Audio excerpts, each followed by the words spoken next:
상식과 법 감정과 네. 괴리된 부분들이 많기 때문에 네.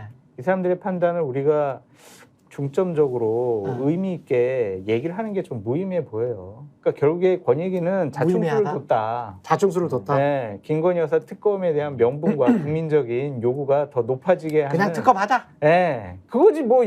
어차피 이 사람들 봐줄 거라고 아니 생각했었잖아요. 근데 저는 그래도 권익위가 네. 부패 방지 업무하는 전담기관이고 청탁금지법을 소관하거든요. 아, 기대하지 말아요. 아니, 근데 자기 그래도- 친구를 아니 근데 임명했는데. 권익위가 신생기관이 아니고요. 이렇게 말해도 과거부터 되는 거야? 왜?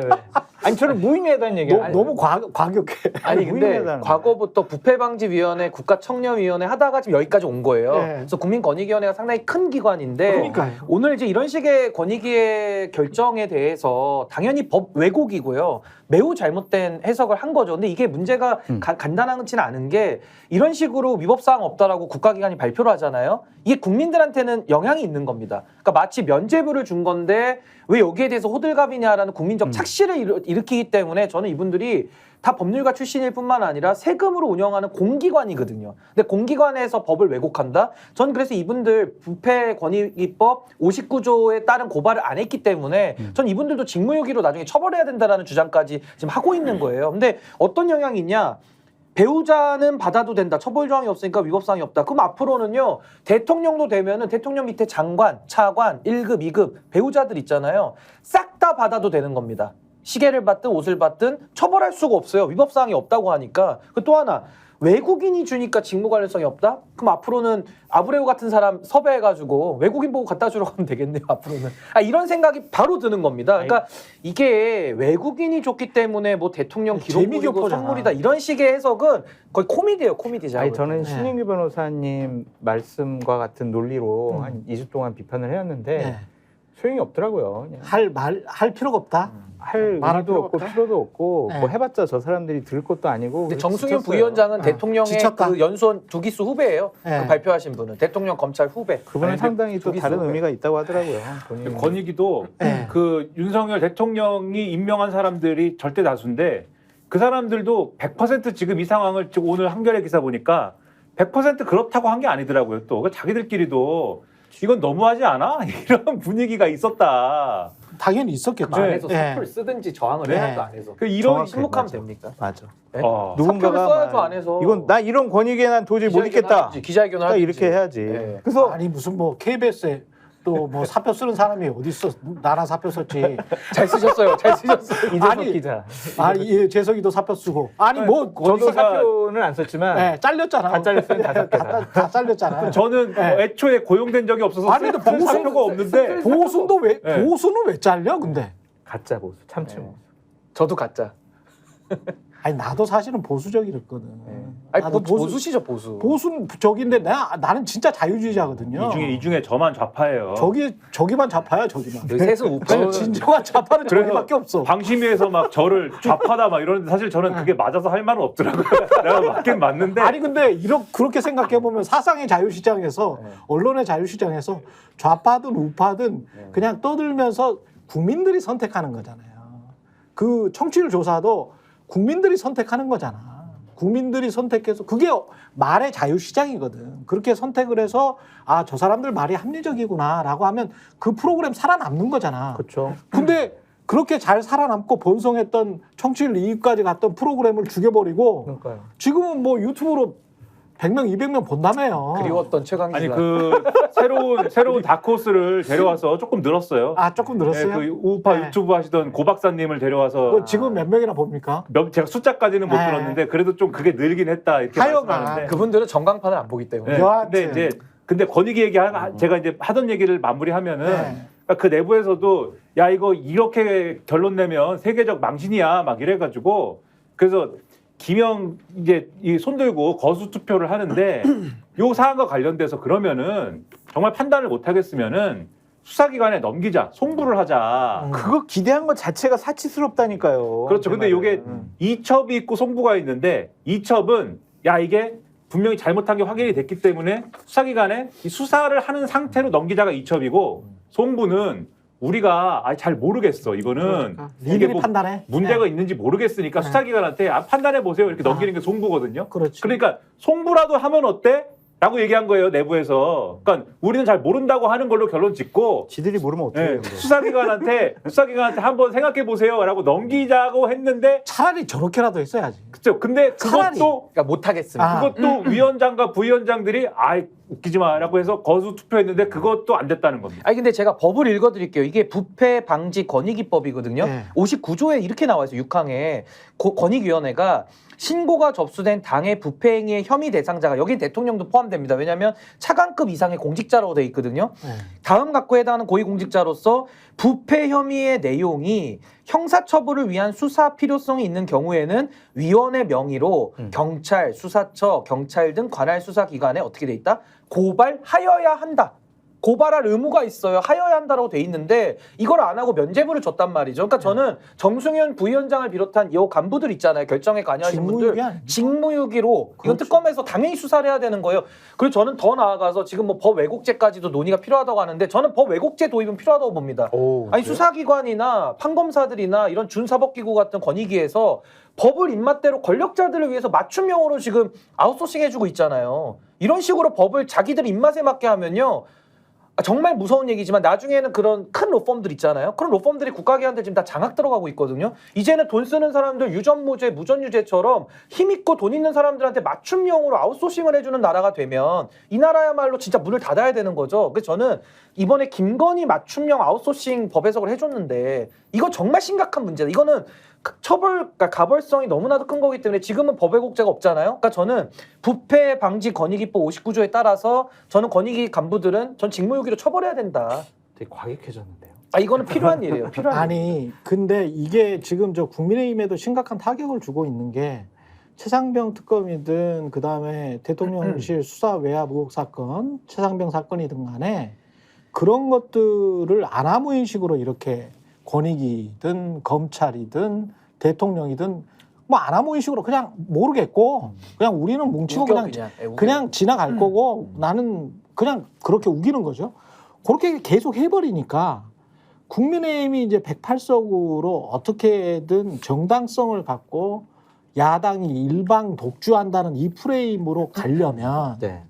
대통령실이 좀 도와줘야 된단 말이야. 그리고 다른 기관에서 하는 신용이라도 해야 돼. 권익이나 검찰이나 안 해요. 대통령실이나 무슨 뭐 대통령실에 누구 어떤 고위 관계자가 뭐 어떤 립 서비스라도 해줘야 되는 거야. 쇼라도 해야 돼. 쇼라도 해야 돼. 전혀 그럴 생각이 없어요. 그런 쇼라도 해야 그래야 국민들이 야 쇼라도 지금 하고 있고 아니 쇼라도 하고 있는 게 아니고 뭔가 좀 진정성이 좀 보이는 것 같은데 야당이 조금만 더 참고 합의를 해봐. 이런 식으로 국민 여론이 돌아선다고. 근데 그게 아니고 그냥 뻗대기고 그냥 맘대로 멋대로 주장하고 그냥 부인과 함께 그냥 해외 다니면서 부인은 뭐 강아지랑 늘 들고 있는 그런 사진이나 보여주고 지금 어디 투르크메 어디 나라 가가지고 중앙아시아 가가지고도 강아지 들고 그 사진 찍었더만요. 강아지를 선물로 줬대요. 선물로 줬대요? 애견인이에요. 네, 들고 너무 정말 그 사진이 있거든요. 대통령 아니, 기자단이 찍은 사진이 있는데 혈통은 좋아 보이더라 강아지. 그걸 이제 딱 대통령이 잘생겼더라. 이렇게 대통령하고 네. 영부인하고 딱 들고 있는데 예. 요 근래에 예. 대통령의 표정 중에 네. 내가 본 가장 행복한 표정이었습니다. 아 강아지 진짜 좋아 보여. 거기는 아마 나는 그 와 양치는 사람들이 많아가지고 그 양치 기견일 것 같은데 야 그 강아지는 좋아 보이더라. 아니, 진짜. 저도 걔는 이뻐합니다. 예. 걔는 애견인으로 이뻐합니다. 예, 저도. 탐나더라고. 그거는 탐나. 아니 근데 지금 거기 가 있을 때냐고요. 중앙지검 그러니까. 가서 수사를 받아야 될 사람이 가가지고 개 끌어안고 있으니까 지금. 그러니까 맞아요. 이게 야당이 어떤 이 뭐 법사 행복한 표정 보세요. 이렇게 행복한 표정은 난 진짜 요 근래 본 적이 없어요. 다 이 강아지들인데 이렇게 행복한 표정으로. 예, 네. 예쁘더라고요. 네. 걔들은 예뻐. 이뻐요. 걔들. 예. 예쁜데 이게 그러니까 전국이 운영이 안 되는 거야. 여당이나 대통령 권익이 너무 심했어요. 운영할 거라고 생각하지 마시라니까 저는 거듭 말씀드리지만 뭔가를 기대를 하지 마세요. 너무 과격해졌네. 아니, 저는- 변했네.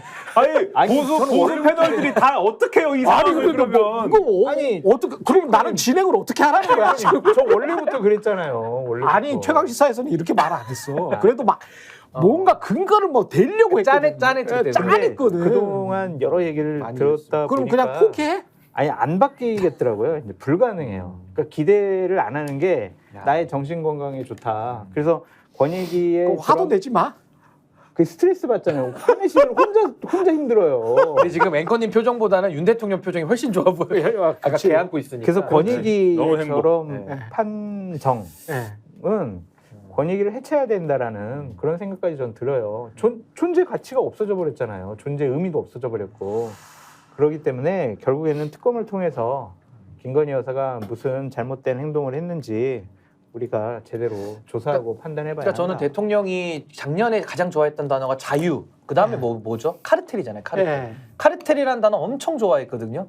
근데 저는요 요즘에 보면은 야 권익위에도 자기 후배들 동기들 다 갖다 앉혀놓고 검사 카르텔 권익위 있지 않습니까? 그리고 석유공사도 자기 그 대검찰청 사무국장 출신의 박공우라는 사람 갖다가 또 앉혀놓고 그렇죠. 그거 검사 카르텔 아닙니까? 자기가 하는 거는 카르텔이 아니에요?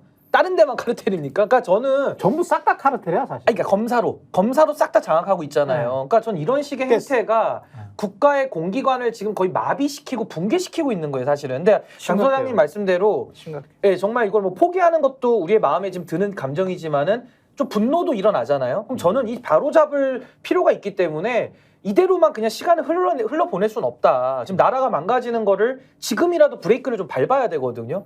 그래서 저도 좀 답답한 마음에 늘 고민하고 있는데 지금 대한민국은 무너질 대로 무너졌는데 그 주범은 윤석열 대통령 중심으로 한 이 검사 카르텔 좀 더 확장시키면 법조인 카르텔 매우 심각합니다. 제가요 오늘 오면서 국민의힘 비대위 회의 보고 왔거든요. 저도 보기 싫습니다. 근데 뭔 내용 얘기하나는 봐야 될 거 아니에요?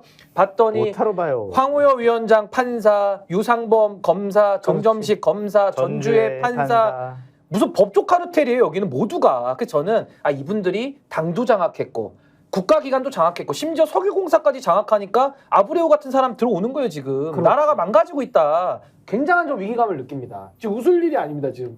아니 굉장히 근데 저는 위기감을 느끼고 관해지 마세요. 검증을 해달라는 업체에 어떻게 석유공사 직원이 돈 내고 그 출장 가가지고 미국까지 가서 문 똑똑 두드리면서 단독주택 문 똑똑 아니, 두드리면서 요거 좀 검증해 그- 주세요. 이게 말이 되나? 검사 아브레오- 카르텔이니까. 아브레우 말씀하셔가지고 지금 웃음이 네. 나온 건데 그 가가지고 예. 아브레우 선생님 예. 여기 어떨까요? 미스터 우리- 아브레우. 우리 동해가- 대한 석유공사예요. 네, 뭐 동해가 이거- 어떨까요라고 말씀을 붙였는데 네. 아브레우 박사 경향신문 보도에 의하면 아브레우 박사님이 예. 그 자료를 구체적으로 보지도 않으시고 여긴 됩니다. 여기 네. 무조건 됩니다. 천공이네 천공. 네, 여기는 석유 나옵니다. 이렇게 말씀하셨다. 브라질 천공이네. 돈이 급했나? 아 돈이 급했지. 네. 돈은 항상 급하죠. 돈이 급했죠. 네, 매출이 네. 지금 안 근데 나와가지고. 어떻게 보지도 않고 그걸 된다고 말씀을 그러니까 하시고 이게 아까 제3자 뇌물죄는 아닐지라도 이거는 그 증거 배임이에요, 배임. 이거는. 배임이나 배임, 이론으로는 충분히 가능하겠다. 국고손실 입찰방해 이거 다 그렇죠. 걸립니다 이것도 지금. 그렇죠. 제가 이렇게 보지도 않고 무조건 된다고 말씀하시는 분이 4개 업체를 입찰을 붙이려고 했지만 하나가 응하지 않아서 3개가 붙었는데 그중에 하나로 그중에 최고의 전문가로 선정이 됐다. 그러다 석유 나면 어떡하려고 그래요 지금? 그렇게 비판하다가. 예. 아니 나오면 뭐 네, 다른 석유가 나오더라도 10년 후에 나옵니다. 근데 나오더라도 네. 절차를 제대로 밟아서 나와야지. 그렇죠. 그 과정이 이렇게 중요하죠. 무슨 개판 5분 전 비슷하게 엉망진창으로 해가지고 하면요 국가 시스템이 무너지잖아요. 그럼 그치. 앞으로는 권력자랑 친해야지 입찰 따는 거예요. 권력자랑 친해야 됩니다. 그 시스템 역습책을- 망가뜨린 거의 네. 대표적인 게 최상병 사건이에요. 그게 가장 1등이고. 그러니까 신인규 군사법원법의 법 시스템을 망가뜨렸고 다 군 망가뜨렸어요. 검찰, 군 경찰 다 망가뜨렸어요. 근데 군을 망가뜨린 거는 굉장히 중요한 겁니다. 왜냐하면 사병이 죽었고 그걸 조사하고 수사하던 해병대 수사단을 완전히 망가뜨려 버렸잖아요. 그리고 국방부와 위의 수뇌부가 나서서 야 다시 조사해? 그러면서 군 경찰 헌병대입니다. 헌병대. 예? 국방부 조사본부가 군 경찰이거든요.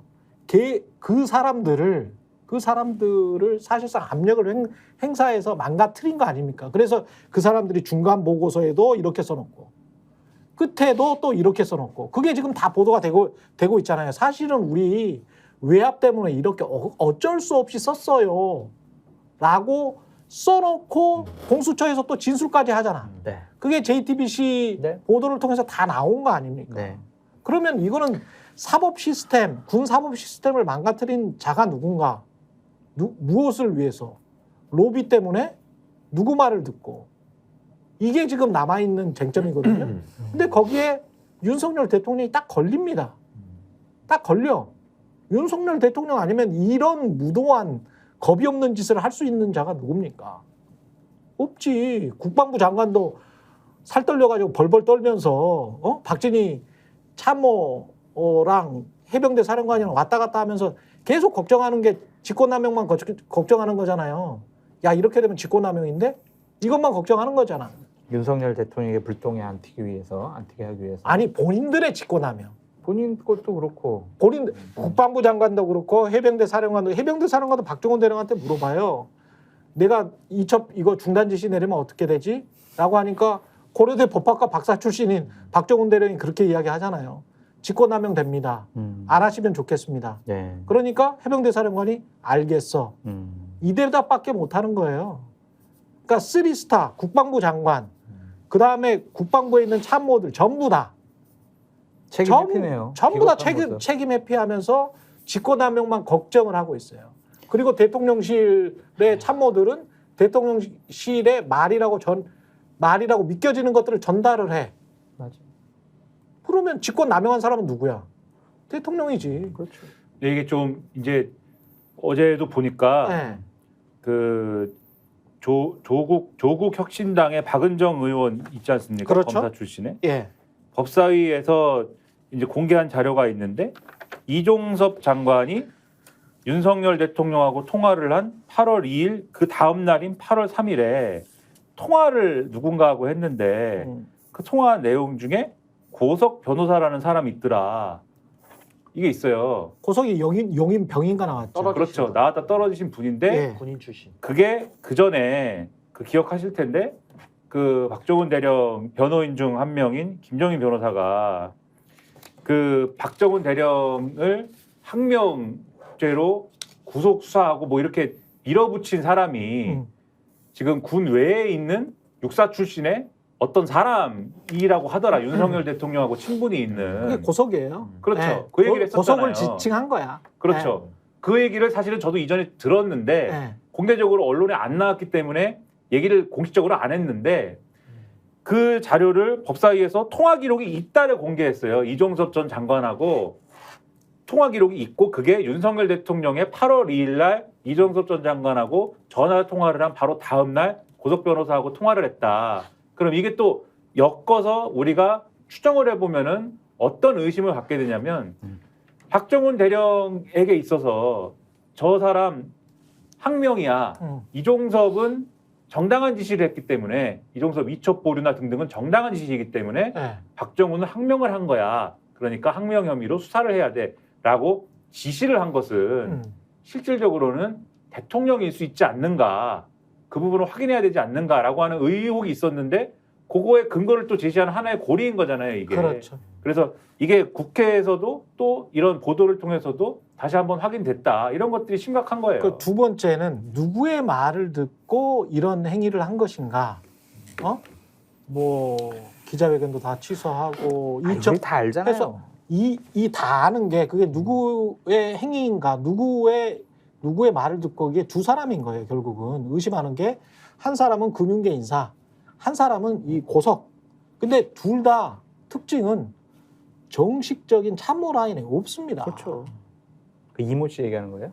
예, 이모 씨와 고석은 정식적인 참모 라인은 없잖아. 그러면 이게 지금 박은정 의원이 밝혀낸 요 이종섭과 고석의 통화 내용이 무엇이고 고석과 혹시 대통령이 통화를 했다면 고석은 무슨 자격으로 국방부 장관에게 이런 조언을 했으며 이종섭은 왜 고석의 말을 들었는가?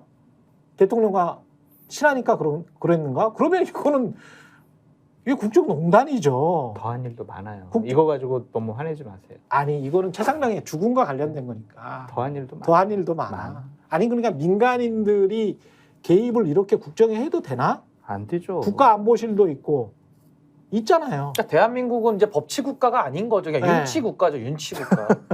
아니 이거는 나라가 심각한 겁니다. 그러니까 저는요. 윤치 국가 김치국가 맞아요. 제가- 같은데 김치국가 아니에요? 김치?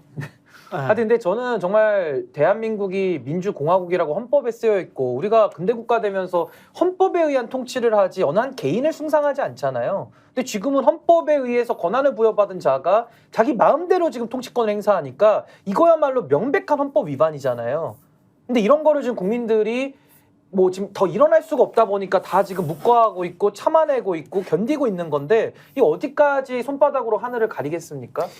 이게 국가 시스템이 무너진 게 저는 단적인 얘가 지금 대통령 해외 순방에도 나타나고 있거든요.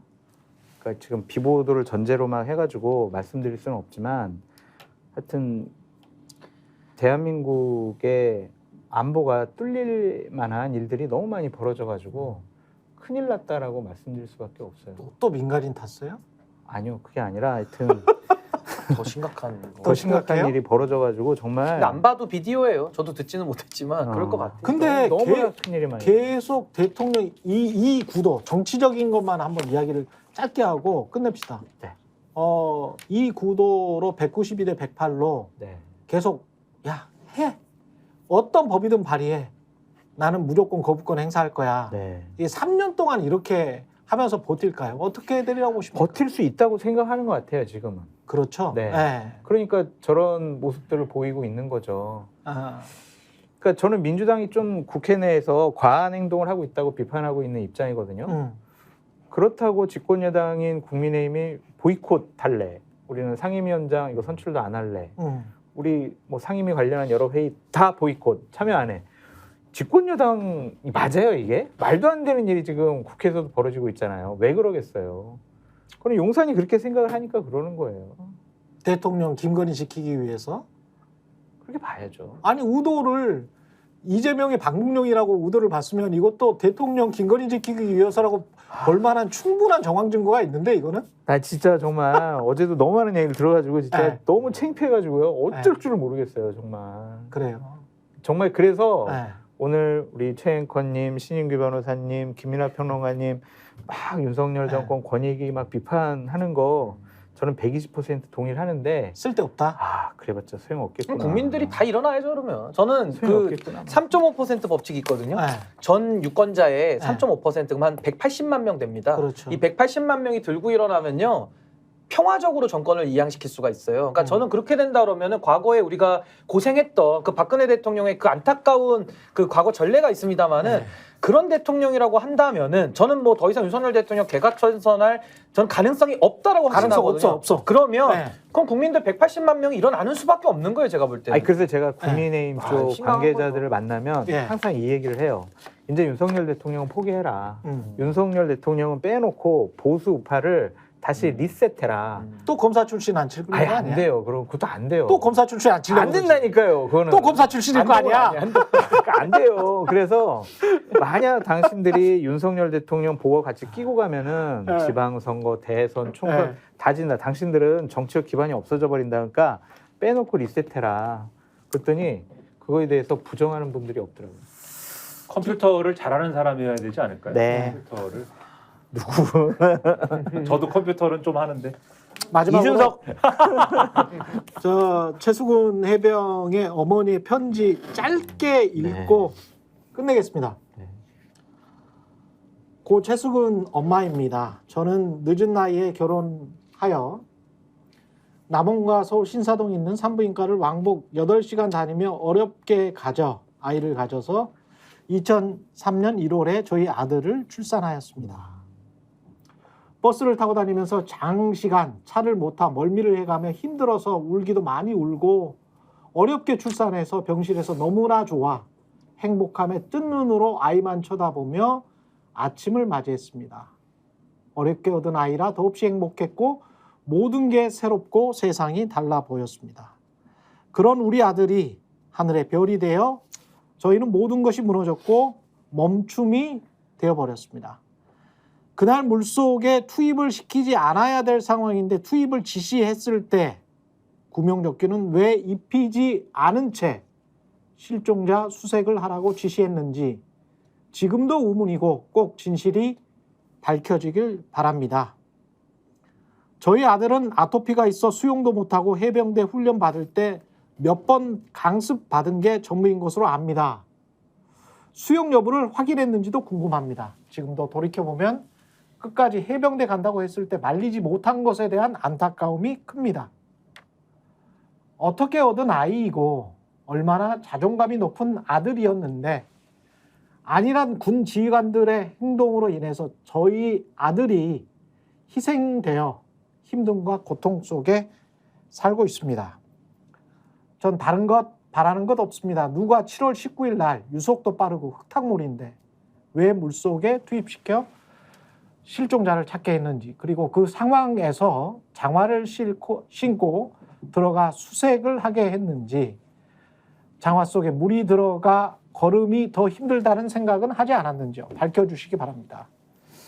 그 원인이 밝혀져야 저도 아들한테 미안한 마음이 없을 것 같습니다. 저희가 얘기할 때 오셔가지고 라이브로 관전하시기 바랍니다. 반드시 주변 사람들 데리고 오시기 바랍니다. 구독, 좋아요, 알림 설정 해주시기 바랍니다. 좀 살려주십시오, 저 좀.